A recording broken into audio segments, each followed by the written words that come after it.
السلام علیکم ورحمۃ اللہ وبرکاتہ۔ کیسے ہیں آپ؟ امید کرتا ہوں آپ خیریت سے ہوں گے۔ محمود غزنوی کو بت شکن کیوں کہا جاتا ہے؟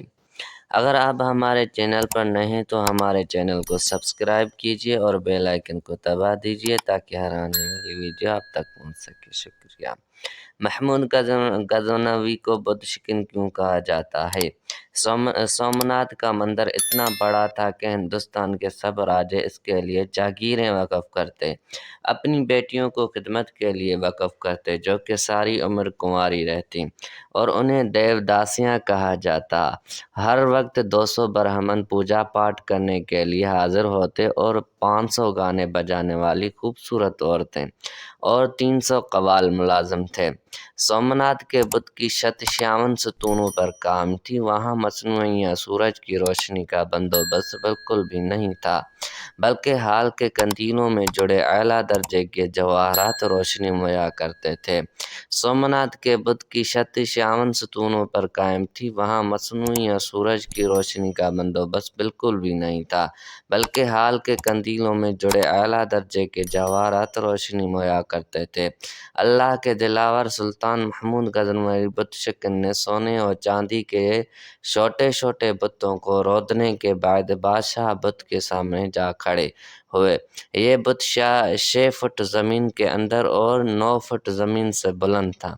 اسی دوران شہر کے معزز سمجھے جانے والے ہندوؤں نے مانگی مال اور دولت کی پیشکش کی کہ سومناتھ کے بادشاہ بت کو کچھ نہ کہیں، تو سلطان محمود غزنوی کی دیسی دانشوروں نے مشورہ دیا کہ پتھر کو توڑنے کا کیا فائدہ جبکہ مال و دولت مسلمانوں کے کام آئے گے۔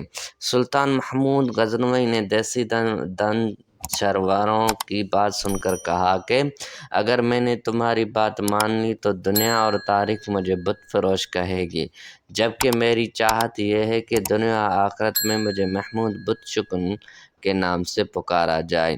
یہ کہتے ہی محمود بت شکن کی توحیدی غیرت جوش میں آئی اور ہاتھ میں پکڑا ہوا گرز سومناتھ کے دے مارا۔ اس کا منہ ٹوٹ کر دور جا گرا۔ پھر سلطان کے حکم پر اس کے 2 ٹکڑے کیے گئے۔ اس کے پیٹ سے اس قدر بیش بہا قیمتی ہیرے، جواہرات اور موتی نکلے کہ جو ہندو معززین اور راجوں کے پیش کردہ رقم سے 100 گنا زیادہ تھے۔ محمود غزنوی نے وہ بت توڑا جو فتح مکہ سے ایک رات قبل بنو امیہ کے سردار نے کعبہ سے ٹرانسفر کروایا تھا کہ اسے سنبھال کر رکھنا کہ ہم لینے آئیں گے۔ وہ تو نہ آ سکے لیکن بنو ہاشم سے محمود غزنوی ضرور پہنچ گیا توڑنے۔ اسی لیے کافر مورخین سلطان کو ڈاکو کہتے ہیں، جبکہ اسلام اسے مال غنیمت کہتا ہے۔ یاد رکھیں، غیرت مند مسلمان بت شکن ہے، بت فروش نہیں۔ بت شکن سلطان محمود غزنوی رحمۃ اللہ وہ بستی ہے جب ظاہر شاہ کی حکومت میں 1974 عیسوی کو زلزلہ آیا۔ محمود غزنوی کی قبر پھٹ گئی۔ متنظمین نے قبر کو ٹھیک کرنے کے لیے پوری قبر کھول دی۔ اس کو مرے ہوئے 1000 سال ہو گئے تھے۔ ان کی قبر میں عجیب منظر تھا، اس کا کفن تک میلا نہیں ہوا تھا۔ 1000 سال بعد بھی اس کا کفن ویسا ہی کا ویسا ہی تھا۔ اس کا ہاتھ سینے پر تھا اور کفن سینے سے کھلا ہوا تھا۔ ایسا لگتا تھا کہ جیسے اسے آج ہی کوئی قبر میں اتار کر گیا ہے۔ اس کے ہاتھ کو ہاتھ لگایا تو وہ نرم و نازک تھا۔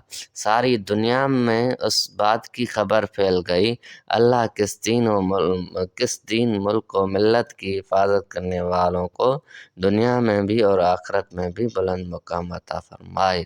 واللہ اعلم۔ اگر آپ ہمارے چینل پر نئے ہیں تو ہمارے چینل کو سبسکرائب کیجیے۔ شکریہ۔